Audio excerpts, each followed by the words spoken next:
Good evening, everybody. It is May 3rd, 2018. Dateline, Milwaukee, Wisconsin. Rainy, kind of crappy, dreary day. Haven't been on in a while, so I thought I should catch you all up. I'm trying to figure out the glare on the glasses, but I don't know. How about if I do this? That looks pretty icky. Look at the circles. Just trying to catch you up here. I was in Arizona. Things are moving forward quite heavily with the film here. And yeah, it's not going to matter that much, is it? Things are moving forward pretty heavily and pretty fast, and things are moving, which is awesome. I'm not used to the fast pace of, like a job. I haven't worked in a lot of years. I've done volunteer work and blah, blah, blah. Been involved with things, but this is like a job, and it's interesting to see how I'm handling it all. And I'm busy, and I'm not liking being busy all the time, but I'm liking what I'm doing with the film, so that kind of makes up for that. But it's pretty interesting. My crew and I went to Phoenix a couple weeks ago, and to shoot for the film. And several months ago, my producer and I were talking about we're going to Arizona, and I think this will be a really integral part of the film. And I just couldn't quite wrap my brain around why we were doing this. And I thought about the money angle of it a little bit, not a whole lot, but just more about the reason for going and why. And I just was kind of not understanding, I guess. So as the trip got closer, and we talked about it more and more, I was starting to understand, and then I was kind of freaking out, like this might be really difficult. And even my producer said this might be the most challenging and the most difficult, heaviest shoot of the film, as far as surrounding me. And she was exactly right. And the anticipation, I knew it was going to be difficult, but times 10. Wow, brutal. I have people say, how did it go? Oh, did you have a good time? No, not really. Did not have a good time. It was brutal and challenging and difficult and odd and hard and just, it's where I wintered after I got divorced. I think I went out there a year, maybe two after I got divorced, and went out there every year and hung out and learned about myself and found out what I was made of, and hung out and had zero responsibility, which was terrific. And then that's where I met Dennis, I think the year after I decided to not winter there anymore, I think. Or maybe 2 years, I don't know. Anyway, so I went out there for a blues harmonica film festival, a blues harmonica blues festival. Ugh, can't say it. It's late, I'm getting tired. And Dennis was filming this blues harmonica festival. So another biggie event out in Phoenix, Arizona. That's where I met Amanda. She ran the blues festival. So three big things. I think I'm done with Arizona. It was quite challenging, my friends. Holy smokes. Wow.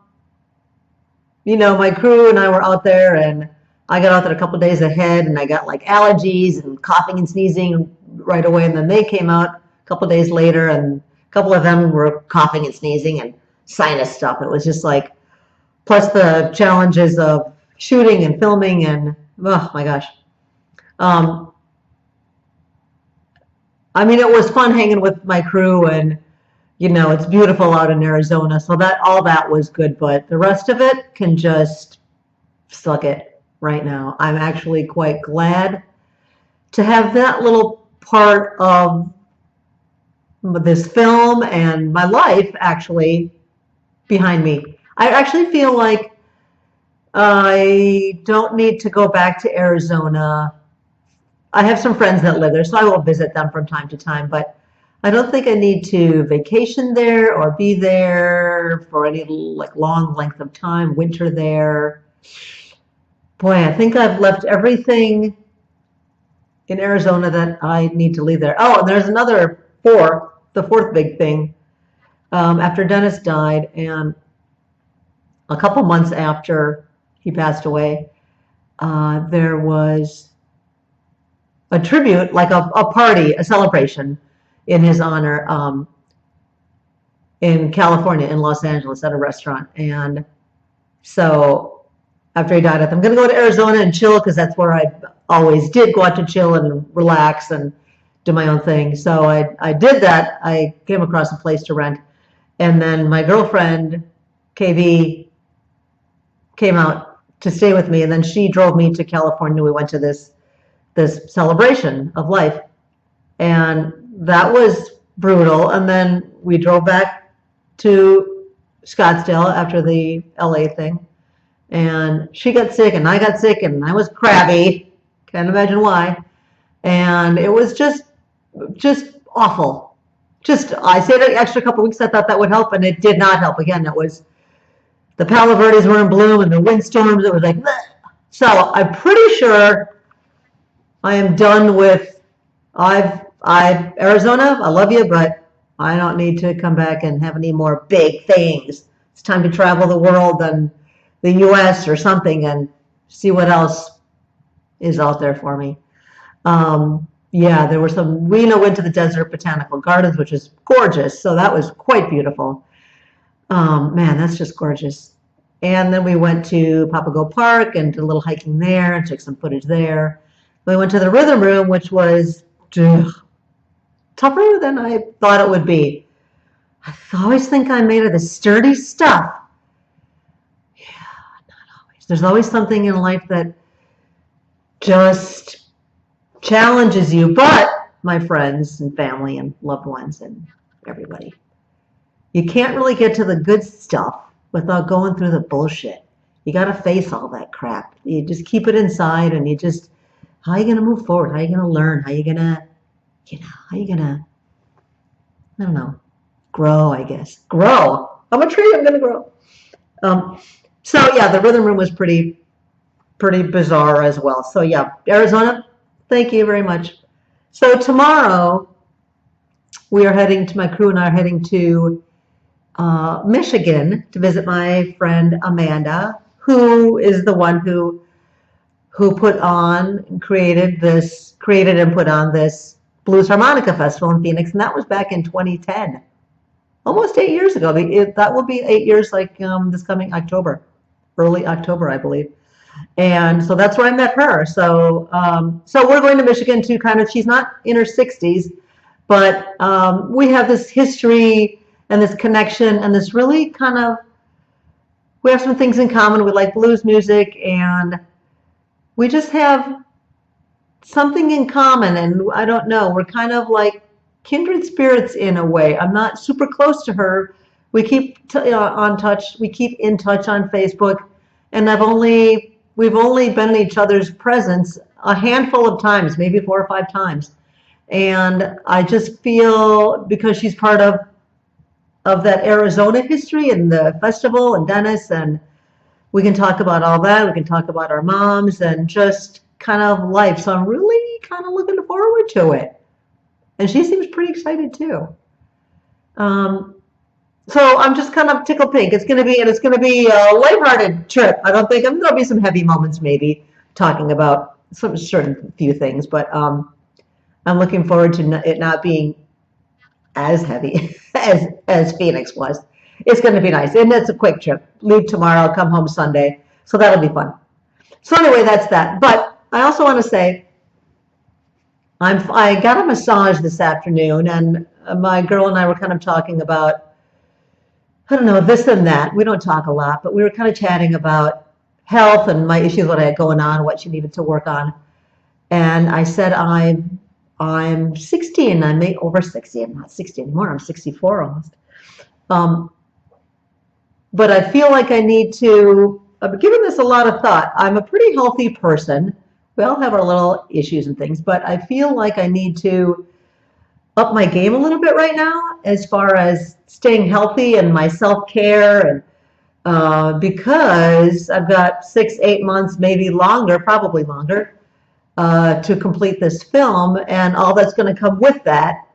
I don't know what's going to come of it, traveling and maybe another film, maybe other projects for my production company, don't know. Which I'm open to any of that, which I'm not really going to think about right now because the focus is now, which is cool. But I feel like there's going to be a lot of long hours coming up, editing and creating and, doing all that stuff. And we have some other things we're planning on, and we're going to do some more interviews, I believe.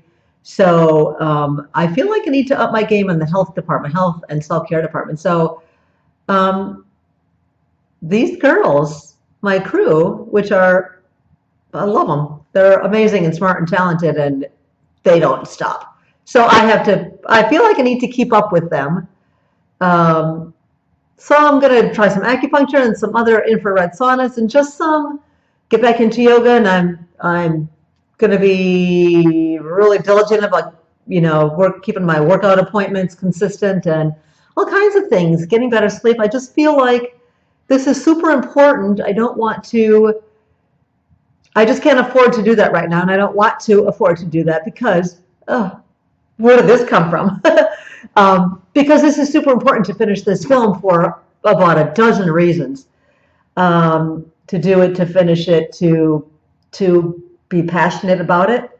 That's the first time I used that word passionate for this film. Wow. Because I'm not a person who has like a super passion about anything.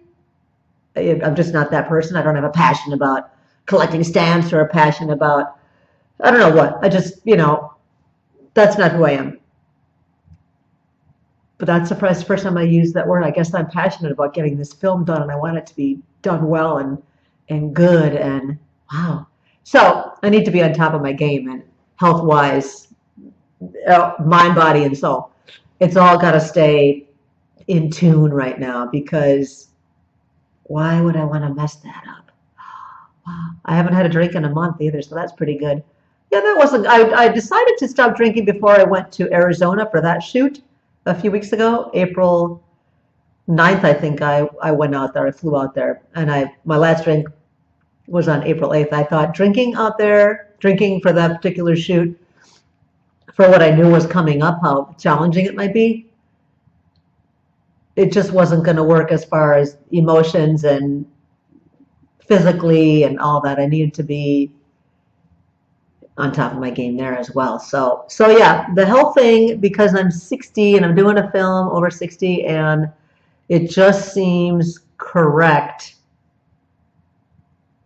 to just have this clear mind and body and soul as I move forward with this film. I'm kind of conscious decision, and I'm going to keep with it because it's, again, super important. I don't know what else to tell you. It's just I'm doing a lot of thinking about what's coming up with this film, and it's like a job. I mean, it's challenging, and I'm busy, which I'm always busy, but this is a different kind of busy, and I'm not liking being this busy all the time, because I feel like I've neglected my friends, and I got some bills here that I think might be a day or two overdue, which isn't too bad, and I feel like I can't finish certain things around the house because I feel like I'm always thinking about the film, which is awesome, but I have to find a balance somehow, and I'm working on that. As my producer said, it's not a 24/7 job. You don't need to think about it 24/7. She says, we all do when we're making a film, but it's hard to keep that balance of working on a project, whatever the project is. It doesn't have to be a film, but whatever your project is, and then doing all your other regular life things, all whatever you do in your daily life, and your friends you see, and events you go to, and concerts, and blah, blah, blah. So this is a little bit of a challenge for me. I'm happy to admit that. it's all super cool, and I know at the end of this, whatever the end will be, when the film is completed and shown to you, John Q. Public, um, I'll be a better person for it. It's just really, it's just really something. I'm kind of blown away by it. As we move forward with this, I feel like, oh, why did it get dim? It got a little dim. Why did it get dim? Anyway, um, it's maybe better for my wrinkles. I forgot what I was saying. It's getting harder as we move forward with the film because it's getting deeper into the whys and the hows of why I'm making this film. It's it's a challenge for sure. I like it because I like challenges. It's making me think about a whole lot of things, about where I am, where I was, a little bit about what's next, maybe a little more than a little bit, kind of thinking about where I live and just my friends and just all kinds of things. And it's almost like this age thing is right in front of my face, and I'm not liking that a whole lot because I feel like maybe that's again why I'm making the movie because so many people don't think about their age. It's just a number, and it is just a number. But when you're making a film about getting older and aging and being 60-ish, you can't help but think about all that comes with aging, which is memories and nostalgia and health and everything in your whole life that's around you and what is important to you and what's not important. And oh my God, it's quite interesting. Uh, I think that might be all I have to say right now. I've got a nice hot bath waiting for me, and then I'm going to button up a few things as far as my trip prep things, and got to be out of the house, meeting my crew at 9 a.m., and then we hit the road on our way to Michigan for a shoot, which will be awesome and fun. Anyway, that's all I got to say right now. I hope. Oh no, now we're bright again. I hope you enjoyed the film, and I hope you. Anyway, I'll see you later. Bye. Bye.